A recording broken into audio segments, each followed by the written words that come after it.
Aesha, you revealed something about your relationship with Scott. Aesha, I love you. And I love how much Scott loves you.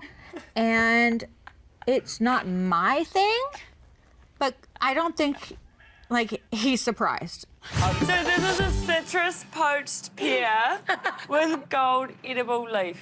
Wait, are we gonna poop gold tomorrow? I've never taken a picture of my poop, but haven't you?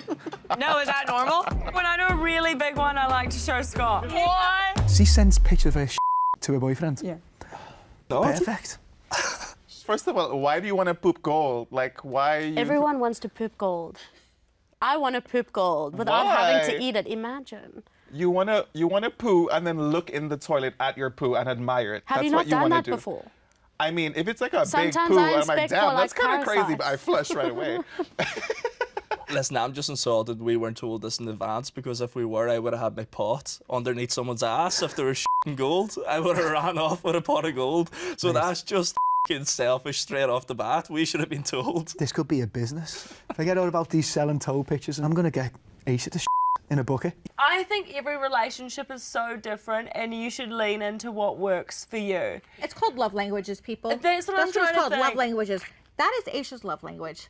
And it's not Scott's, but he needs to receive it. Every time I send him a photo of my poo, he's like, honey, you really don't need to send me that. Yeah, he doesn't like it, but I do it anyway. Did he like it at first? Did he pretend to like it at first? He's really always been But you very kept on. against it. But you kept Yes, on. he's actually begged me every time to please not send never him any again. photos. Okay, if she's very proud and like she's honestly proud of taking this picture and she has the need to send me this picture, I'm going to love and support this woman. How long are we dating? That's a great question. Second day in. Yeah, then it's okay. But I'm going to tell my mates in I think I'm with a psychopath. I feel like Joe's love language would be more like rubbing his dick on a guitar. Ouch. If I've got what Aesha and Scott has got, I'll be a very happy man. If my bird has to send me a picture of a now and again, then I'll have to accept it, you know? Every day. I can't produce something that profound every day. Right. This is like a quarter yearly kind of thing. Right. Yeah, yeah. When you're proud. What's your version, Kate? Thank you for asking. I thought you'd never ask. It's attention and questions. So I'm glad we got there. All of them. All of the love languages. I think there's 5. I like all of them. Yeah. Yeah. Yeah, I love that. That's what I say. I think you should always love everyone in all 5 ways. Yeah. And sometimes the 6th. You get to that 6th. It's love at the end of the day. But keep it digital though. Don't on my table. Yeah, don't bring us in to show it. You know?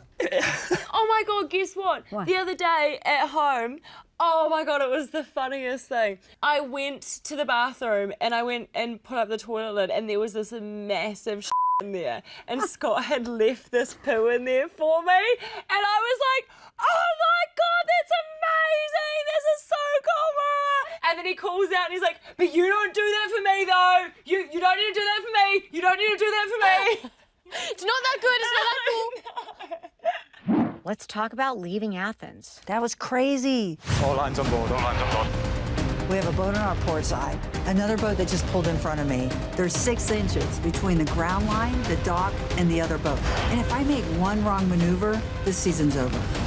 There were no boats there when we docked. There wasn't even one on our port side. Next thing you know, that night I heard a horn blowing where they almost hit our boat because the wind was blowing like insane. Then I wake up and there's a super yacht, like super yacht, on our bow that you could touch if you reached out your hand. It's so close. Look at how close we are. So imagine, cement wall on my starboard side, a boat that almost hit us on our port side, and a massive super yacht, like twice the size of our boat, on our bow. And I had about 15 feet off the bow, and I'm 180 feet long. I mean, in that case, there was no margin for error. It was crash, crash, or crash. I said, I'm gonna get this mofo off the dock. Tell me when the stern is clear to maneuver to port. Just about to hit a $200 million yacht. Like, that maneuver was something special in them conditions. I couldn't even get out of that on a dinghy. Then we've got current pushing us onto the dock. 2 meters before it will be clear of the ground lines on our port side. It looks like we're going straight to those lines. Yeah. And look, put that thing down, flip it and reverse it, Sandy. And then the visual Visibility. aspect Yeah. of with all the ash. Fire. Guys, look at the fire. It is getting closer. Holy crap. I couldn't breathe at one point because I was nervous. I was like, because of all the ash. She relied on our communication and we relied on Captain Sandy's Professionalism. capability of getting us out of there. 5 meters on the bow, 5 meters. I trust them. You have to have that full trust. They can make or break you as a captain. The good news is I had Nathan on the bow, who has a lot of experience. Yeah, I mean, it's a good thing I wasn't hungover because we probably would have hit that boat. To be honest, I wasn't too stressed out. I was more worried about, because I'm on the stern now, looking at the ground line. I wasn't worried about the boat. We were clear of the boat, but now the ground line is still there. And I know she's just waiting for me to say that she's clear, but you can't say it if you're not. I'm just literally just staring at this ground line like, come on, almost there. My sole mission on the aft was giving communication to Ian, saying the distances, so we can relay the information to Captain.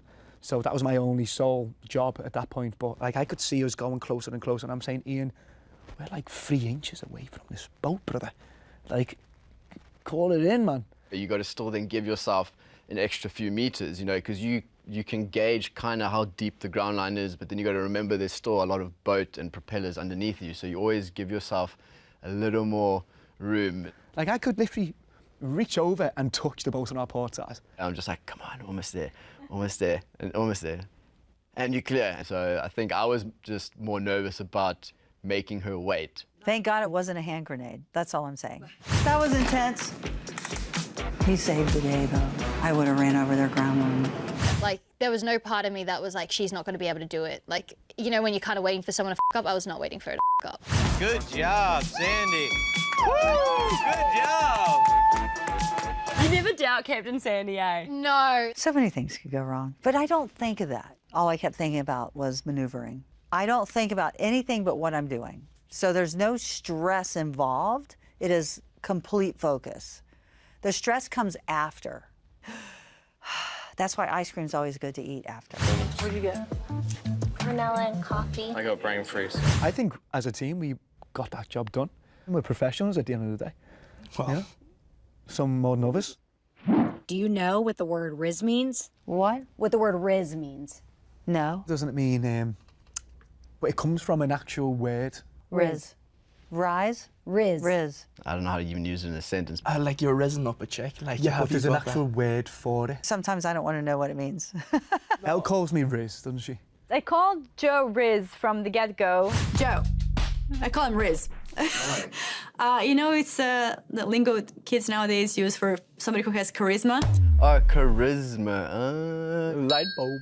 Why not just say f***ing charisma? You won't catch me dead saying Riz, like... I don't think I've ever said Riz. This is the Gen Z stuff, eh? I'm Gen Z, aren't I? No, 97. We are pros and not putting the label on things, me and Jim. Back in my day, we'd say, oh, he got game. Right. Yeah. Would you say you have game? I have my moments. I don't normally chase people, but for you, I would put my Crocs in sports mode. Knock, knock. Who's there?